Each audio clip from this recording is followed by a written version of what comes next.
The Evermore podcast is now sponsored by WFST Total Compliance. WFST provides fire safety requirements UK-wide to prepare you and your employees should the worst happen. Do what you do best and visit wfst.co.uk today. Enjoy the episode. Let's go!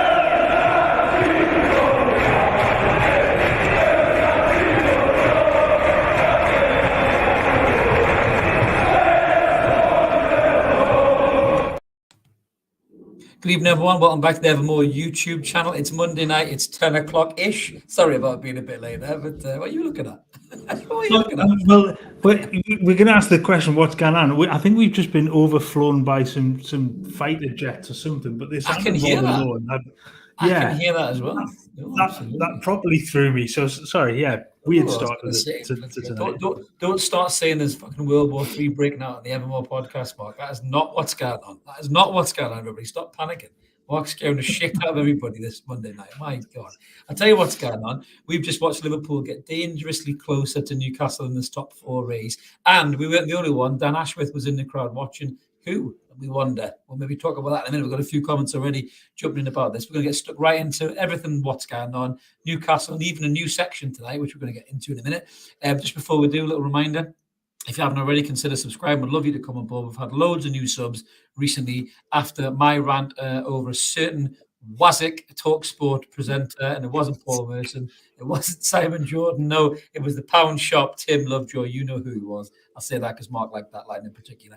But yeah, loads of you clicked that button, so I really appreciate that. Loads of room for Nevermore, 2 live shows, this one and the Wednesday, as well as pop-up videos galore, loads of tune content, so smash the button. You won't regret it. We are live tonight as well, so jump in the comments. We've got loads of you in there already. As always, BT's in the house. Good to see you. BT, Rich has gone straight in, slagging off my mate, Old Madison. We'll get stuck into that in a minute as well. We have had a shout out there for the anonymous one. I've got to say that because he was in well early doors there. Is that 1403, that comment, Mark? Was it 1403? That is early doors. Wow. It was that. Good effort. BT, I think your record's been broken, mate. Yeah, BT, he's been sleeping out. It's like a Harry Styles concert, but he is saying we need a striker that can do more than tap-ins and penalties on a left winger when Isaac leaves to go play as a striker. Like he always says in his interviews, is his best role. Great comment, mate. Thank you for tuning in so early. We hope you are still in the comments. If you come back, we'll get stuck in. But let's talk about it then, Mark. So obviously not the result we wanted at the weekend. We did the post-match review anyway, so we're not going to go back over old ground. But for me personally, I think bad game management is what we've called it. Not bad management. I'm not slagging off Eddie Howe or the god that is Jason Tyndall. Be careful. I was going to say, I do not want to slag off the mad dog. He will have me on toast so well. Next to his smashed avocado, I'm sure. He looks like a smashed avocado type of guy. But, there you go. There he is. Look at that. I absolutely love this. If this was Paige that came up with this, it is absolutely genius. So speaking of mad dog, I mean, give you absolute props for this. It's hilarious. Absolutely. Brilliant stuff. There's loads of great mad dog content online. There's so much. We could do a whole episode about it. But yeah, bad game management, I've called it. So for me, they weren't great. Leeds aren't a great team. Obviously, my good mate Phil's a Leeds fan. I've had Phil on the channel before. Phil had said that we weren't great. He thought, which I do concur with. I think Newcastle looked leggy. I thought we looked fatigued. And Bruno's coming for a lot of stick, Mark. I'm not going to slag Bruno off because we all know he's injured. And we all know the reason he's having to play is because we don't have any of the midfielders, quite frankly.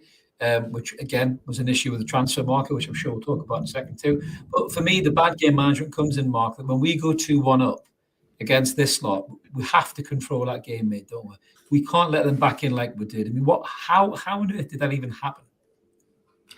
I mean, they're an awful side.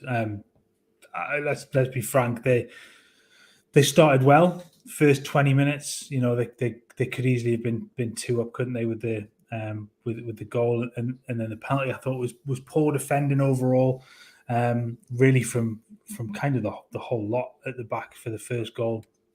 The penalty, I mean, Joe Linton's got to do better there. He's got to be a little bit more savvy, hasn't he, and not get himself sucked into that and going down a little bit too early. I mean, Pope did Pope things and saved the penalty, which is, it's what Nick Pope does. But yeah, when you get the lead from the 2 penalties and you've got to be more savvy. You've got to be more switched on. And the defending was just, I thought, was a little bit deep. I thought it was a little bit. I think all day passing was astray. I mean, you see the passing stats and they're not the norm. And it was just I think overall from the side, it was poor game management from everybody. It wasn't the way that the game was managed from the sidelines. I just thought everybody had a particularly off afternoon, and they're a shocking side at times, and it really needed Newcastle to drop the levels to allow them back into it, and that's what happened. Absolutely. Don't worry, Jules. There's plenty of time for that to happen. I'm just waiting for that Jaws fin tail to appear behind him. Hang on a minute. Is it there? He's there. Just see the pod cat out of shot there. Just the carnage will ensue in a minute, I'm sure. We'll just get into a conversation and Mark will vanish and you'll hear a clatter, which will be just as loud as that aeroplane that flew over. Roger says it flew over him as well, so we aren't losing our marbles, mate. We aren't losing our marbles. But yeah, I think you're right, Mark. I mean, this is just a little bit of a worry, I think, for me, going into the back end of the season. I had a good conversation with somebody about this today, actually, that, if you look at the way we've played all season with that level of intensity and the fact that a lot of our lads have played so much football, certainly that back five, I think they're starting to feel the fatigue. I really do. Yeah. I think this is where Newcastle United's thin squad is really starting to show. We've only got 3 games left now, haven't we? And we're starting to see the creaks and the squeaks coming now, in terms of, where the lads are in terms of the performance levels. It was up here, now it's kind of getting back down here. And because of that, teams that are fighting for their lives, maybe have a little bit more intensity in moments than we do. I mean, if you look at that Leeds attack, I mean, that is dreadful, that attack. I mean, Patrick Bamford is just, he's just knackered, isn't he? Like, Leeds fans are probably wondering why the fuck they didn't sign anybody to replace him. I know you hate the bloke, so you were thrilled when he missed the penalty. Can't stand him. You can't stand him.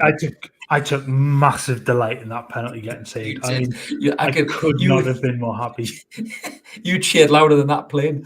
But I think, you look at that though, like even he was finding space. And, when you look at Harrison, I mean, how many times does he juggle the ball before somebody gets anywhere close to him? And you can't be doing stuff like that. I think it's a good comment there from Jack actually as well. That Bruno has never fully recovered from this ankle injury and Longstaff being out is exposing that to him. We've all talked about Sean. He's such a big miss in that lineup that we miss his energy because whatever Sean lacks in terms of quality, he makes up for in that engine that he has, Mark, doesn't he? That he just covers every blade of grass. And when Leeds are starting to turn the game a bit ugly, I think that's when Sean can step up above the likes of Bruno and Willock and say, do you know what? I'll get stuck in. I'll fly into a few tackles. I'll mess a few people up and get us back into this game. And we don't have another player to come in and do that while Sean's out. And obviously he won't play all season now. So we've got 3 massive games coming up. I mean, for me, Mark, Brighton and Leicester are must-win games. There you go, Jules. Right on track. Brighton and Leicester are must-win games for me. Because if we want to finish in the Champions League, I think we'll have to win those 2 games. We'll talk about it more on Wednesday, I'm sure, Mark. But just what's your take on that, mate, in terms of the Longstaff situation and obviously the 2 games? And it come back to something I've talked about pretty much probably every time that Longstaff is out, and the little bit of sort of graphics to back it up. And you look again, and I've talked about the passing networks, and again, you look at that pivot that's in the middle. Everything flows through is Bruno. And to be fair, I don't think Bruno had a bad game at the weekend. I don't think he was himself. His passing was under 80%, which is not like him. But I don't think he had a bad game. I thought he did well. What that looks like, though, to me, and you can see straight away, is that Bruno's not the deepest of the midfield 3. Joe Linton's much deeper. You think he's a liability back there? I think he's a liability back there, Joe, when he's there. I don't want Joe Linton that far back. No. He's much more effective further forward. And if you go back the previous game against Arsenal, again, Joe Linton's deep. He's not deeper than Bruno at this point, but he's too deep. He's not far enough forward. He's not getting involved at the right end of the field. And you can see the difference in the position of Bruno. He very much takes up position in the centre of the field to be that player that gets involved in everything. go back to the week before against Spurs, and then again everything throws to Bruno. But look at the two other central midfielders.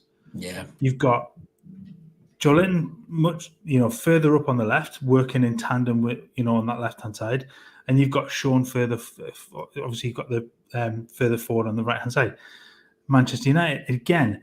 Bruno's the deepest player with the two central midfielders further forward than him. So there's always that ball out. Brentford was a little anomaly where Bruno was actually playing a little bit deeper. That was forced by the average position from the first half. So there's a little bit of an anomaly in that. But generally speaking, you've got Bruno in the centre and the two other midfielders further forward. And I think that suits Bruno's style of football far better. If you're then having to compensate for the fact that your other midfielder isn't available further forward because he's playing far too deep. And that just doesn't work for him. And I think you lose a huge part of Joelinton's game by playing in that position. I don't think he's suited to the right-hand side. I don't think he's suited to play in that deep role. I know people have talked about, if Bruno's, playing that double pivot with the two of them in the midfield. I don't think Joelinton is disciplined enough to do it. I don't think he's good enough to do that. He's your left-hand sided wide forward / attacking midfielder that works in tandem with whoever else is there. That's what works best. And I think that's what Newcastle kind of have to get back to. And I said last week, and I said for the preview about playing Anderson in that right-hand side role.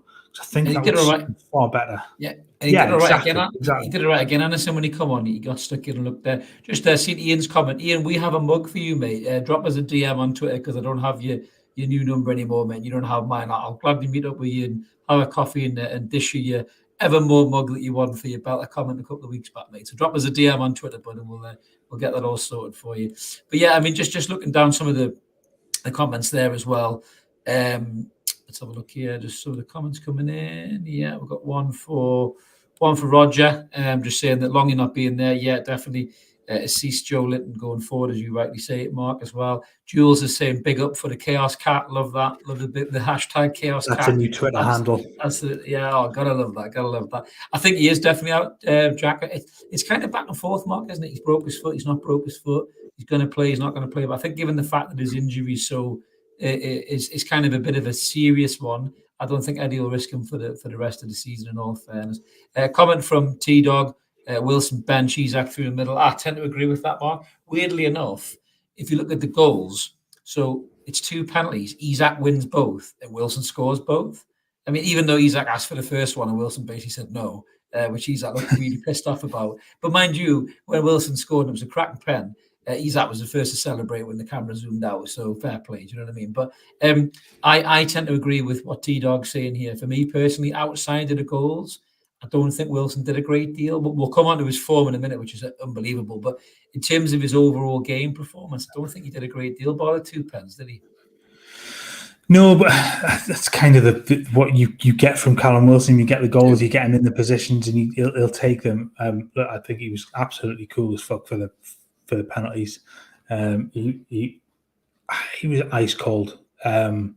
The second one, you saw Robles trying to do all he could to put him off, with the build up of the penalty and not being on his line and coming forward again just before he was getting pushed back again by the referee foot and stuff. And you just thought it takes a special kind of mentality to put all that to one side. And if you watch him again, he never takes his eyes off the ball. He looks down all the time. He just completely zones out from everything around him. And just focuses purely on the ball. And as soon as the time is to go, right, he's up and ready to go. So he's shot out everything. And that's exactly it's what you want from your striker. If you're going to be like he is, you have to do that. You have to shut everything out at that point and just shut the noise out. And it's exactly what he did. And that you wouldn't want really anybody else taking those 2 penalties because he wasn't going to miss.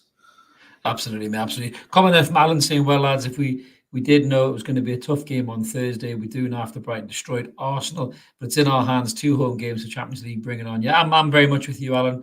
I think if we do get those 2 wins at home, I think they're key. Then we should see ourselves in the top 4. T-Dog is saying Anderson can do a better job than Longstaff in the role than wasting Joe Linton. In his opinion, he's obviously replying to Roger there, which is fair play. Roger says that Anderson's a left winger. I think Anderson's got a bit of variety in his game, though, Mark, can he? In terms of he can play in numerous positions. I think. I mean, that tackle he put on Xhaka shows he's able to get stuck in the midfield as well. To be fair, though. Yeah, and go back to preseason, and you touched on this a few times. He bossed the game against Atalanta at St James's Park, and he played in that sort of further forward midfield position, I think on the right-hand side as well. So he can do that. And if that's the release ball for Bruno, it's a heck of a player to give it to. And I think he does give you a little bit more attacking intent as well than Sean. I don't think he's a better central midfielder at this point in time. Yeah. But as somebody to come in, and we've seen he'll put himself about and he'll get involved and he'll stick the boot in on a few players. But he can get into attacking positions too, and the goal for him is coming. I think he just needs to be put into the right position. I think that playing a little bit further forward than Bruno, I think, especially if you're coming into the Brighton game, and then obviously Leicester too, and I think you've an opportunity there to see what he can really do at this point, and he's good enough to take that chance. Absolutely. Ian's just said he's not on Twitter, but I did tell him to maybe drop us an email or drop us a message on Insta. And Les, you're being naughty there, saying you've got your Evermore mug. Stop winding Ian up. That's naughty, man. Got a lovely comment here from Zoe. I must have passed you a $5 in the post, Zoe's Media House. I think this was a previous handle as well. I think actually from further up, I can't remember, the Man United fan, I think, wasn't it? It's previous Ugly Bear. So welcome back. Welcome back, Ugly Bear. But yes, Chris, you're an intelligent man. I'm not sure about that, mate. Can I ask? Do you think the Premier League? Steady on. Somebody's been drinking. So can the Premier League be fixed? Or do I think, the Premier League is fixed? I'm not intelligent. I can't read your question. No, I don't think the Premier League's fixed. I do think there is a kind of a intimidation, Mark, isn't there? I think for officials towards the top four, the greedy four, whatever you want to call them. I do think that they're scared to make big decisions against these big teams. We saw what happened when Andy Robertson surrounded the linesmen and the way Klopp behaves on the sideline, and even Pep at times, certainly Arteta. So I think refs bottle it, Mark, don't they, really? So I don't think it's fixed, but I think the refs bottle the big decisions. We're going to come on to the ref in a minute. Zoe's Media House, or formerly Ugly Bear. We are going to come on to the ref in a minute, who I thought was fucking atrocious. And I think if the ref had grown some balls, we could have changed things. But just before we do, Marcus, before we kind of catch up on the comments, Sam Allardyce seemed to have a bit of a weird take on the game, which doesn't surprise me because he is the mascot from Bullseye. So he seemed to think he spent way too much time on that speedboat. It's fucked his brain up. He seemed to think that Leeds should have won the game. Now, I don't think they should have, because they were shite. I think Newcastle let them off the hook. I think we should have beat them easily. We should have went on and had 3 or 4 possibly after that second, but we let them back in, and the deflection obviously gets them the draw. They celebrated like they were having the time of their life, much like this fella here, as you can see, who's yeah. I had to segue that one in somewhere, mate. I was trying to figure out where I was going to get it in, but they had the time of their life, just like old Pickford there with his little baby arms, as Patrick Swayze's lifting them high. So what was Sam Allardyce smoking, mate? And you've got facts and stats to prove that that's not quite the case, is it?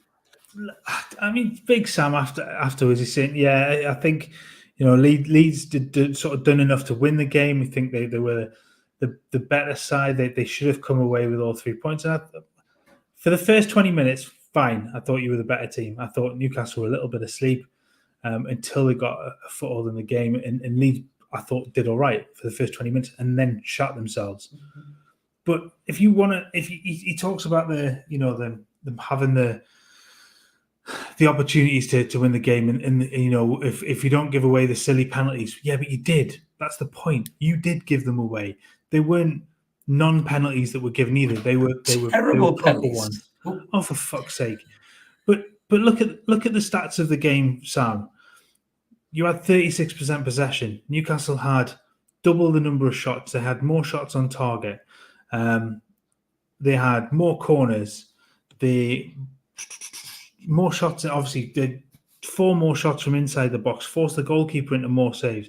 Their XG was higher. Their expected threat was higher. What part of the whole game, and to look at the XG, yes, Leeds had the majority of the sort of the early chances, and then once Newcastle started to come back to it, and when they got the goal, then they started to get above and take them on. But the expected threat throughout the game, at no point were Leeds above Newcastle for it. So at what point during that entire game, for the last 70 minutes, what point of that it shows that Leeds deserved to win the game? No, it didn't. Newcastle let them off. They left them off the hook. They really, really did, because once that second penalty went in, you thought, right, go and get the third, go and get the fourth now, because Leeds were shot at that point, and you needed to take the chances and go and create some more and score more goals. But they didn't. They really put their foot off the gas and allowed Leeds to get back into it ridiculously. Yeah. And it's a deflected shot off Trippier's head that gets them back to 2-2. So I'm sorry, Sam, but again, you're talking shit. Well, that's what he does best, really, mate. But I mean, for Leeds, it's a huge point for Leeds. I mean, that situation at the bottom of the league is so smelly that I'm so glad we're not involved with it this season, and we're nowhere near even getting involved with it. We're looking at the other end of the table, but I'm just looking at the table now. Obviously, after Leicester have been beat. I mean, for me, obviously, Southampton are dead and buried, relegated. It could mean James Ward-Prowse maybe for us. We'll come on that, I'm sure, in episodes and weeks to come.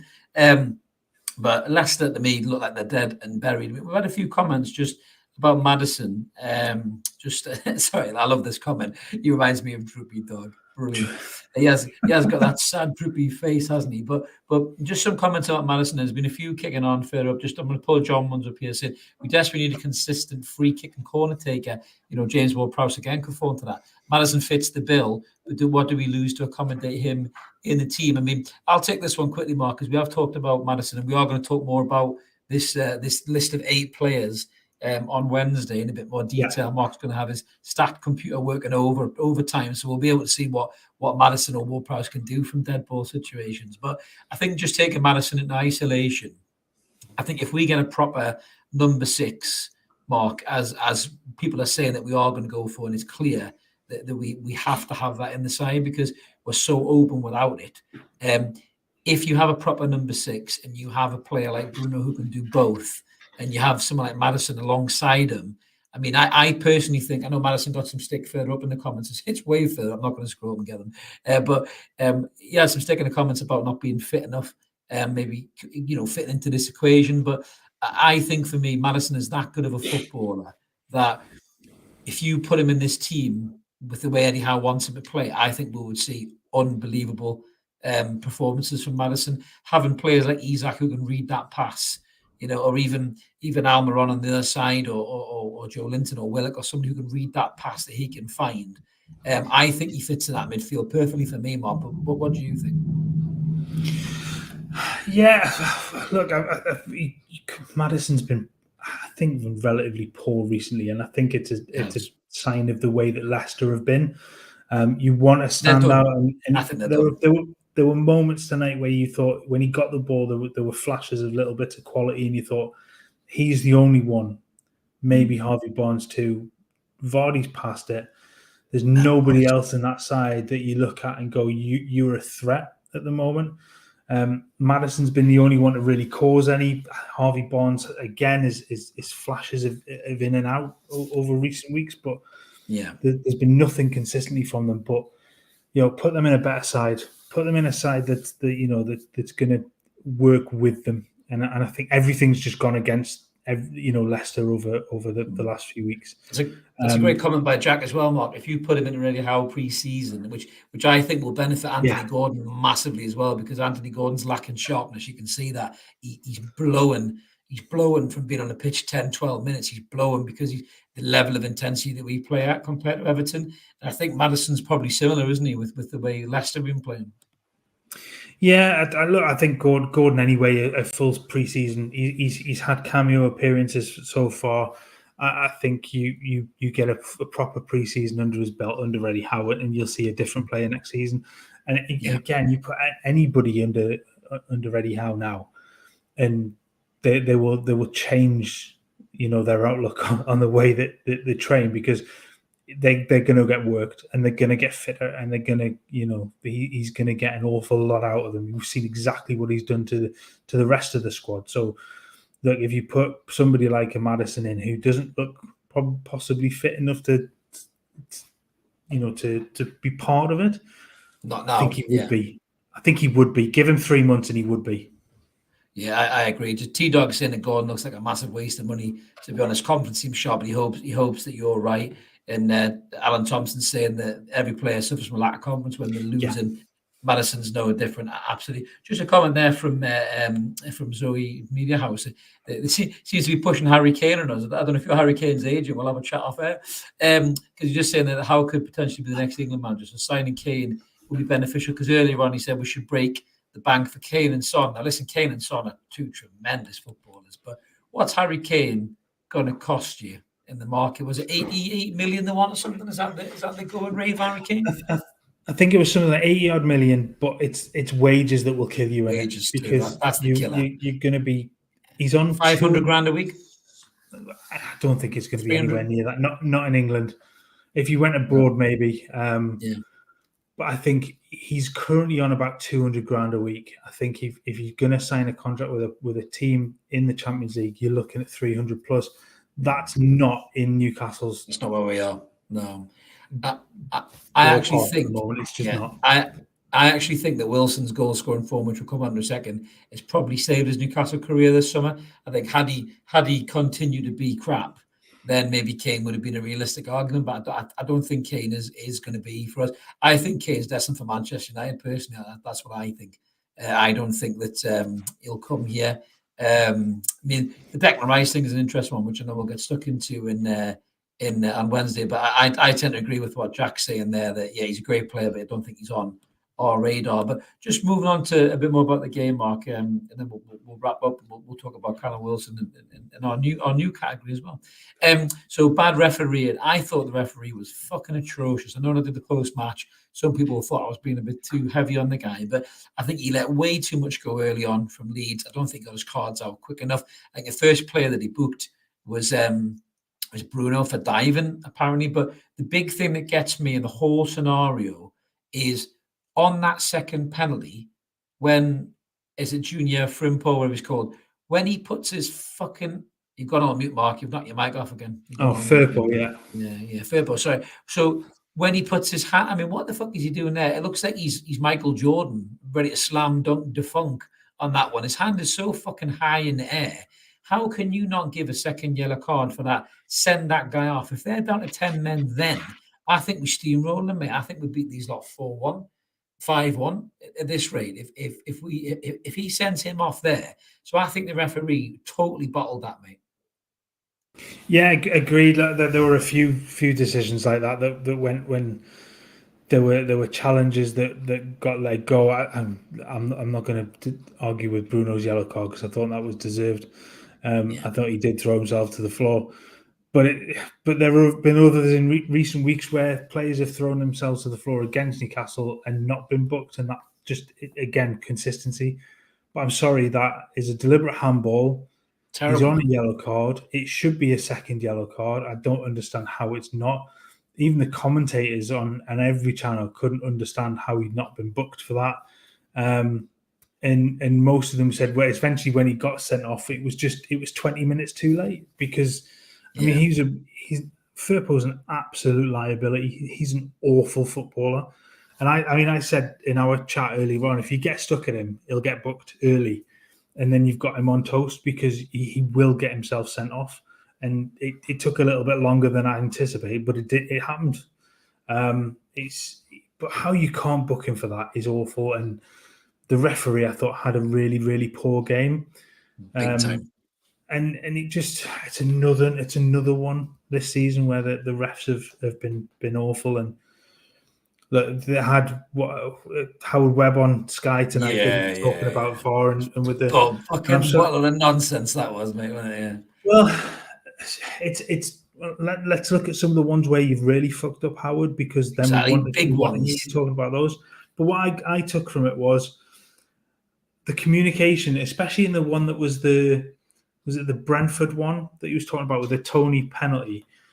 I'm sorry, all I heard from that was completely disjointed conversation between the referee and VAR. Well, fair enough, the referee's trying to talk to the players as well.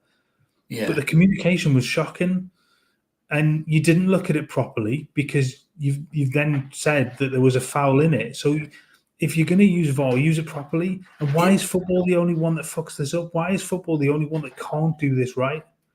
Is that right, what Jack is saying? Apparently you can't get a second yellow from a VAR decision, which I agree, Jack, is fucking crazy. Is that right? I'll doff my cap, but I don't know that. So if that is the case, but sure, if it's but it's a yellow card. This is what gets me. It's a yellow card offence. It is. So man, he's handballed. He's deliberately handballed it. And like I say, if you're not going to give the free kick for Isaac shoving him, which was so soft that they give that would have been ridiculous. But his hand is that far up in the air to hit that ball, and he's had a yellow card already. You've got to fucking send the guy off. You cannot let him get away with that. I've mind blank. Did the ref give the penalty first, or did he only give it after VAR? Ooh, I think you know what he blew. I think he blew up for the pen, and then he went to check VAR. I think because they were checking for an offside. They were checking for an offside that wasn't there, so he checked VAR for that. If it was given first, then VAR hasn't given the penalty. They've just confirmed it. So he should have a second yellow. He should have a red card. Yeah. So if the referee's given it on, and forget it, I'll have to go back and watch it. But if the referee's given it on the field, then and if that rule exists, which is mad anyway. But if that rule exists, then the referee's given the foul on the field, so then it should be a yellow card. Exactly. If VAR then overturned the decision, all right, I can live with that. It's still crap, but I can live with that. But if it's given on the field, then it should start. It should still. I mean, fuck it. It should still be a yellow card because I agree with the mighty win as well. I think that without the referees, potentially we could have already had Champions League home and dry by now. And he's right. They should have had at least 3 yellows in the first 20 minutes. I don't disagree. The 3 points or the extra couple of points. You look at the Palace game, the Willock, one that was the own goal that was disallowed for the Willock foul. There's another couple of points, and all of a sudden Champions League's almost done. Exactly. Yeah, T-Dog said he didn't give the pen at first. That's even worse. I mean, that's fucking dreadful. Good comment from John there. Harvey Barnes would be a cracking sign, and that's a great shout. Walker Peters for trips. Come back on Wednesday, John. We're going to be talking about transfer targets. I think Southampton have got a couple of decent players. Who's the defensive midfielder, Mark? Is it Lavia as well? He looked quite tidy against us, I think. Yeah. Lavia, he looked really good. Yeah, again, there's a few. You're always going to get arguments, though, of relegation not bringing too many players that have come from a relegated side. But overall, that team's been awful. But there are some very good players in that squad. There's not many, but there are a couple. Absolutely. Well, moving on to the main talking point of the game, really, which was obviously the bad security from Leeds United, and we all saw the scenes. Eddie Howe standing on the sideline. You got an image there, Mark. Eddie Howe standing on the sideline. This fucking guy gets all the way from his seat up to Eddie Howe. Eddie Howe styled it out like a boss, really, and just basically went, "What do you want? Fuck off," which was incredible. If the guy had actually looked a little bit to his left there, Mark, if you get the image again there, he might have seen that rather attractive lady there, and he might have maybe went and spoke to her rather than attacking Eddie Howe. As Mark rightly said when he pulled up the photo, who's she? I said, I don't know, Mark, I wasn't there. But yeah, so the whole point of this situation was it was very dangerous, very scary. To see a fan get that close to a manager, to a player, to an official, to anything. We've seen before. God, Mark, we did the video when the kid from the In-Betweeners tied himself to the goalpost at Goodison Park. Somebody pulled a knife out of the pocket in the crowd, which was terrible.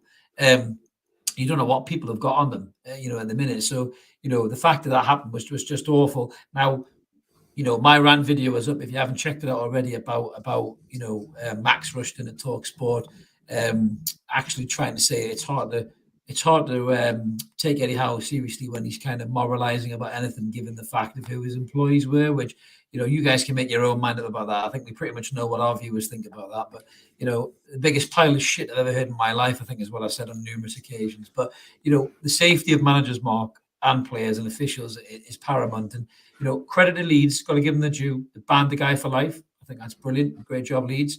But the initial problem with the lack of security, mate, has got to be looked into, hasn't it? Yeah, it's unfortunately it's one of those things where, and I think somebody put in our chat the other day, look, somebody wants to get on the pitch, they're going to get on the pitch. There's no fences for good reason. So if somebody wants to, they're always going to be able to get on, but there's got to be a quicker response. Yeah. By all accounts, that guy came an awful long way before he got to Eddie Howe, and it was only when he was up close to him and had his hands on him that suddenly the security bloke from behind, who looks an awful lot like Triple H, He did. He really did. came out to get away, get him away. So the response has to be quicker. Yes, Chaos Cat is back there somewhere. Yeah, we need security, Jules. We need added security to stop this little menace causing trouble. Get him involved. It'd be fine. He would have them straight away. He'll sort it out.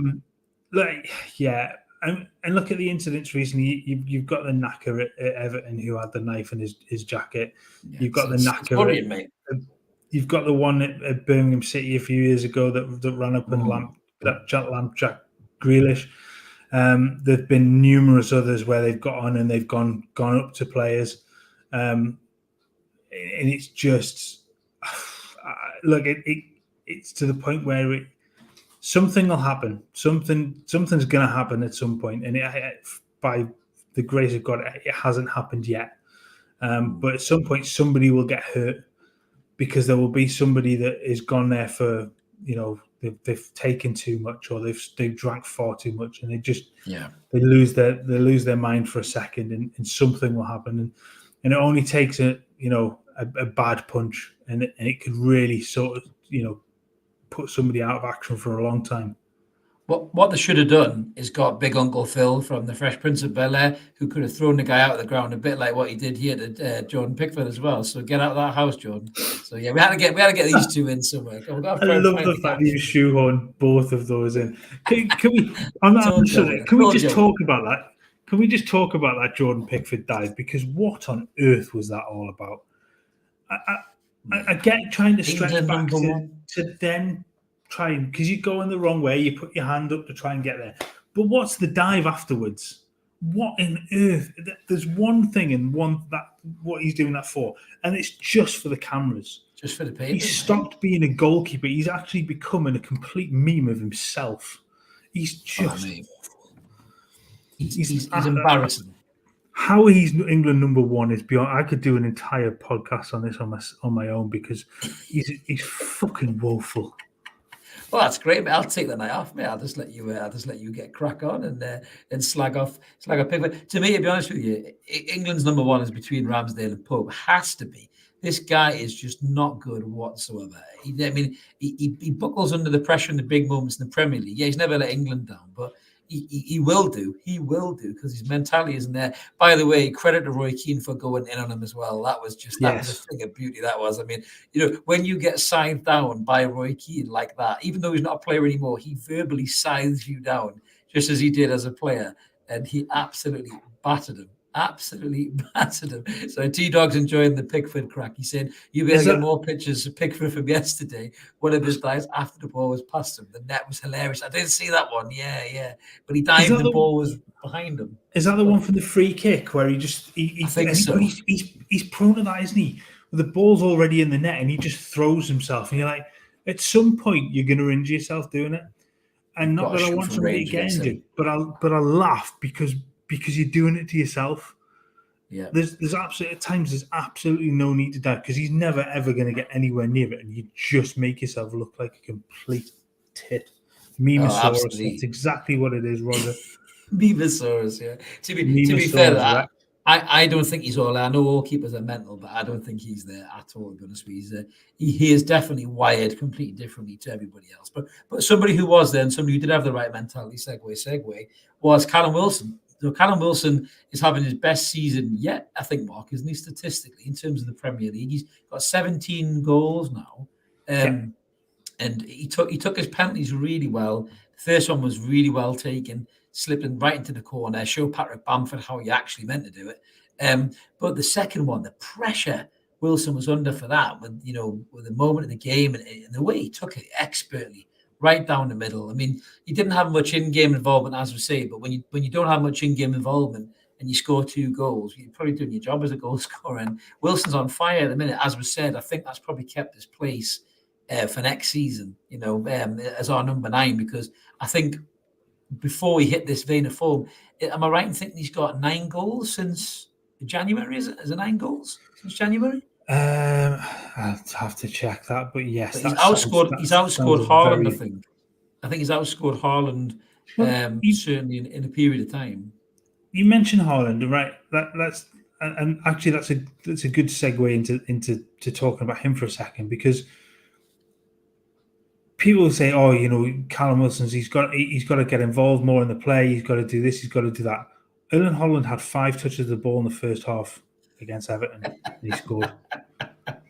Now, if your striker's going to score goals, you can have 1 touch and score a goal. That's enough for me. Do you know what I mean? He doesn't need to get hugely involved in the play if he's gonna stick the ball in the back of the net. Callum Wilson has what, 2, 4, 6, 7, 8, 9, 10 goals since the Manchester United game, and that was on 10 goals. Yeah, he's done 10 really goals well since the Man U game, or including the Man U game. Sorry. So, and that's what, 1, 2, 3, 4, 5, 6, 7, 8, 9. 9 games, 10 goals in 9 games. He's been brilliant. So, sorry, Mark, go on. Yeah, I was going to say, look, I think he has firmly put himself into the "I'm staying" bracket now. I think it then gives you the option to then go and look for a younger striker. I think that the plan that was always there to go and find the next up and coming striker to come in for next season, I think that plan comes back in, rather than possibly looking for another, first teamer. Do you know what I mean? Another established one. I mean, there's a few comments coming into T-Dog is saying, do we know it was actually Wilson? I don't think anybody does. I mean, there's loads of rumours. We're not going to get into those rumours, but there's loads of rumours, I think, that England wouldn't keep sticking to his training schedule or anything. But he does agree with me that his April performances has kept him in the team. Alan's saying that he's the 5th highest in the league, behind Haaland, Kane, Tony and Salah, which is brilliant, to be fair. Jules is really happy for Callum. There was a time when so many had written him off. Absolutely. Richard saying Callum us included, to be fair. Us included. I think we all started asking questions. Andy's saying that Eddie won't have Isak and Wilson doing 3 games in a week. He will drop one to back up top for each game, and who for which game. Interesting. So if he's going to do that, I think that's a good question. That so against Brighton, I think Isak's pace would probably be more of a threat, and maybe against Leicester, with the fact that they're a bit patchy at the back, and I don't think they'll be able to deal with Wilson's movement. So I think Isak would start against Brighton and Wilson against Leicester. What would you say, mate, if I had to have one or the other? I think you're right. I would, if you're going to swap them over, I would do exactly that. I would play Isak against Brighton, because I think he runs their defence a little bit deeper than Callum Wilson will do. Dunk will fight all day long, won't he? Dunk will fight with Wilson all day long, but he won't be able to deal with Isak's pace. He will, and I think Isak coming from probably a little bit deeper to run with the ball at them is a little bit more threatening than Wilson trying to run in behind or with his back to goal. Dunk will eat that up all day. So I think Isak's the better option of the two to go into that side.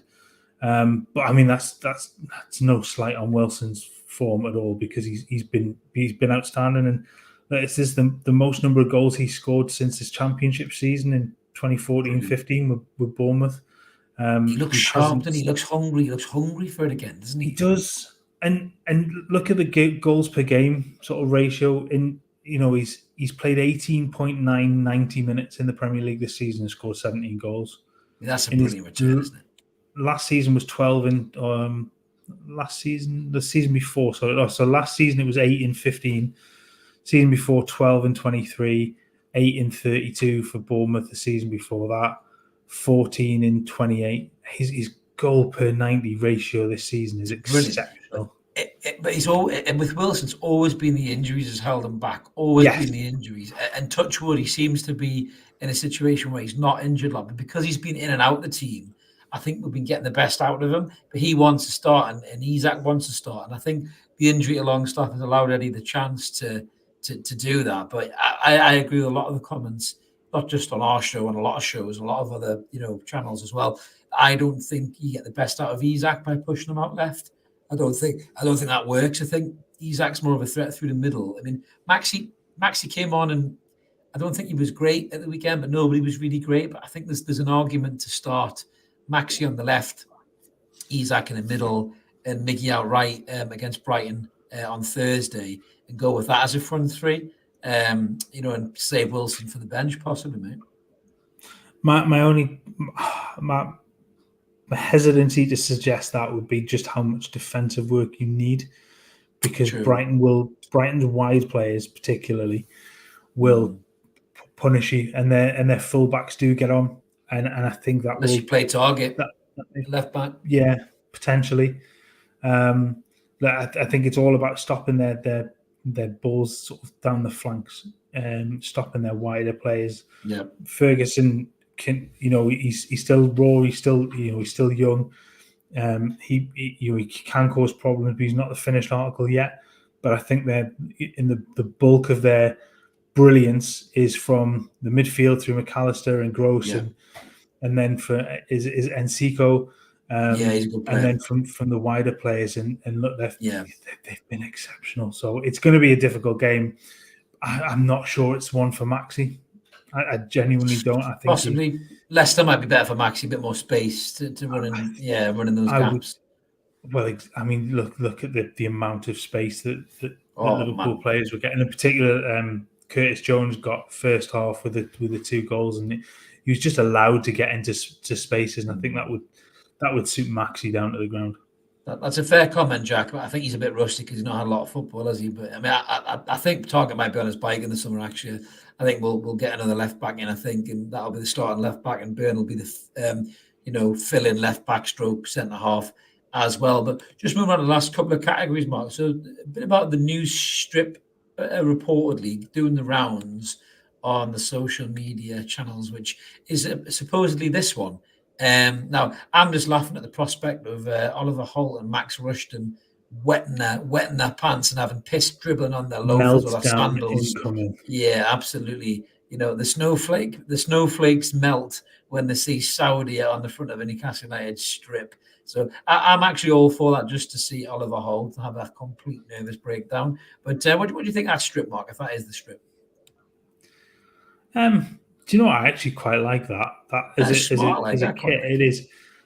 I think it was the point, the little logo down on the left, wasn't it? That is in that left-hand white stripe, isn't central and looks really weird. But that's a really, really. There's so many people photoshopping though with software, and I mean, you do all of our thumbnails. There's so many people just putting these things out there, I think, for a lot of clickbait and stuff as well. My only criticism of this is I think the sleeves are too white. I'd like a bit more black on the sleeves, just to, you know what I mean? I just think it's a bit too white there potentially, but it's nice. It's not the worst one I've ever seen. But look, if that's going to be the shirt sponsor and going forward and stuff, then that's going to ruffle a few feathers, won't it? Oh yes, which would be absolutely hilarious. I just look there, Jules, say, what size waist is that? Very good question, that actually. Yeah, they've been on the keto diet, I think. no carbs diet, Jules. Yeah.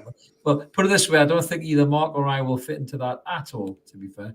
It's a safe bet. The cat might struggle to get into that, I think. T-Dog is saying it's too white. I agree with that. Socks. Yeah, the socks are going to be white as well, apparently. Bloody hell, we don't like Spurs, but we don't play like them. Roger's saying that he doesn't think we're getting a Saudi sponsor. Maybe wrong. Emar is his bet. Yeah, I did hear it was a Middle Eastern sponsor, but it wasn't quite a Saudi Arabian one.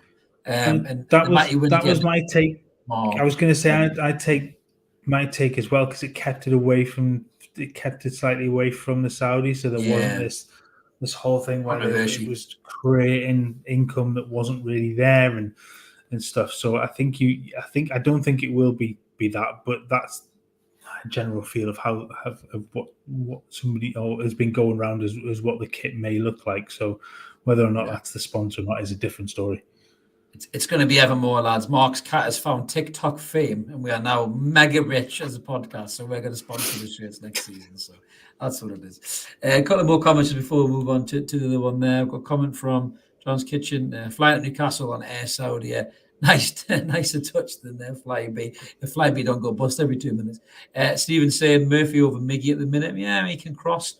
But Miggy, he still likes Miggy. Yeah, absolutely. He's Miggy's had such a good season. It's hard to write him off at all, really. We've got to remember, without Miggy's goals, we wouldn't be anywhere near where we are now. So you've got to give Miggy his props, for what he's done this season. I think Eddie's got a great tune out.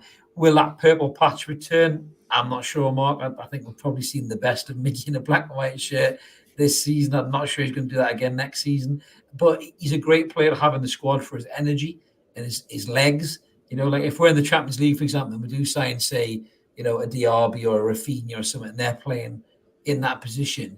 When people's legs are tired, what a great player that has to bring on. Miggy Almiron to run at somebody when they're knackered. I mean, what an option, man, off the bench. Yeah, his work rate, and I think there's one of the comments in there as well about Miggy's work rate, and I think that actually benefits against Brighton for a player like definitely. him to be up and down on that right hand side to give the defense help and give the midfield support, because they don't need it. And as much as I think, Murphy's done very, very well over recent week, I do think that Miggy does just give you a little bit more overall, especially defensively, and that's going to be needed in that regard. Yeah, Alan's just laughing at the prospect of Holt and Delaney seeing our new sponsor, see them crying about it. Oh yes, they'll be riding on the white steeds alongside Max Rushton and Glenn Denning if he's not spending time with Jack and Jim, as I said in the video. The new Monkey Tapes and Tunes, he said, all right, lads, hope all as well. I tell you, VAR is really doing everything in his power to make sure Liverpool get top four. Yeah, it does certainly seem that way, mate, doesn't it? But I did laugh that free kick that Trent scored tonight. Shocking defending by Leicester, by the way. Nobody reacted, but it panned over to Jurgen Klopp, and he was pointing to himself for credit for it. Now, he could have worked on it at the training pitch, right? But this man is such a narcissistic wank. That the first thing he does is turn around and take credit for a brilliant flick by Salah and a great finish by Trent. I mean, honestly, the guy is fucking unbearable. If he was chocolate, he'd eat himself. What a tosser the man is, honestly. I can't be done with him anymore. The sooner he's out of the Premier League, the better. Fucking Wazik. But it will be quite funny if Man United don't finish top four, though, mate, I must admit. But they're looking like they will do. I still can't work out which is worse. Or which one I want more?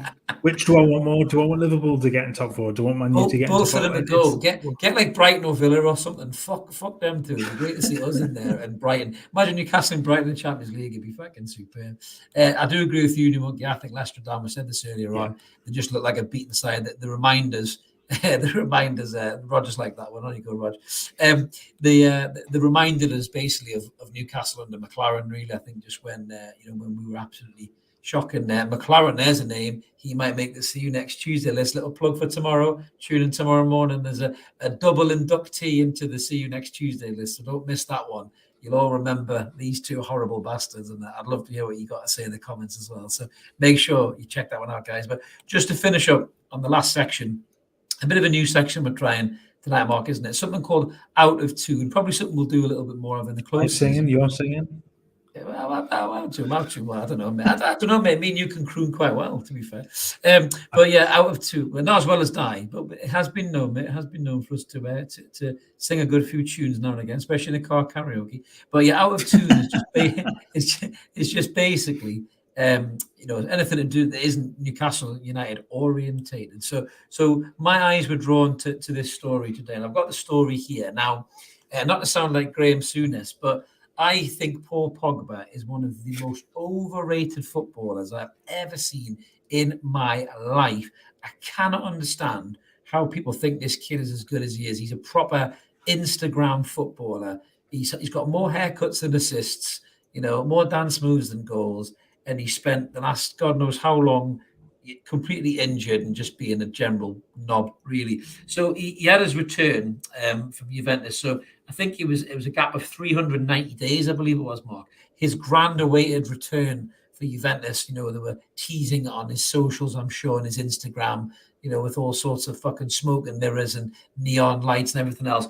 This shithouse only lasted 21 minutes and got substituted with another injury. As you can see, him crestfallen there. There was a time when this bloke was linked to Newcastle United. I'm so glad that nobody wanted him. I mean, how overrated is this kid, mate? Am I being harsh or not? No, I agree. I think he's we've seen how good he can be. Look at how he plays. He's played for France. That's Look Paul who he's Pogba. playing That's with. what you want. Look who he's playing with. No, I France. know. I could look good for France. Chill. But he looks brilliant for France, and he gets the best out of the other players around him. They get the best out of him. That's what you want from him. As soon as he pulls on the club shirt, he's just. I mean, he had a couple of good seasons. He got 13 goals one season or something for Man U, didn't he? And they were, you go, all right. You've maybe we are getting the best out of you that we see in the Premier League. No, he's just he looks pissed off most of the time. He looks like he can't be arsed the rest of the time. He doesn't influence games like he should do for a player with his quality. No, I think you're right. He's all about brand Pogba, not about footballer Pogba, and that's entirely the problem with him. Well, I mean, to be fair, the mighty winners saying in his prime he was good. When he was first at Juventus, he was good, but then he got bought up by all hype, and he's more interested, as Mark says, in being a brand now. Listen, Alex Ferguson doesn't get rid of good players, doesn't kick good players out of youth academies. He's not that stupid.